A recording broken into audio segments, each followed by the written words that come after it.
Democracy government of the people by the people for the people. কে বলেছিলেন এই সংজ্ঞাটা? আমেরিকার 16তম প্রেসিডেন্ট আব্রাহাম লিঙ্কন। মুখী ছিল।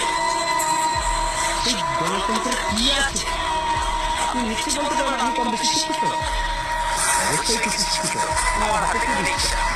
কেন? ভালো কিছু করার কি আমার যোগ্যতা নেই, দক্ষতা নেই আছে? না, যাচাই বাছাই করার আমার প্ল্যাটফর্ম পাই। তার আগে ওনারা খেলা শুরু করে দিলেন, খেলা হবে, খেলা হবে। কি খেলা হবে? আপনি কি খেলতে চান? কি খেলতে চান? আমরা তো এই দেশের জনগণ, সাধারণ মানুষ। আপনি আমাদের কাছে আসেন, তারপর খেলা কাকে বলে আমরা খেলবো, আপনিও খেলেন। দেশ স্বাধীন হয়েছে, এই স্বাধীনতার দলিলটা কার কাছে আছে? দলিলটা কার কাছে আছে?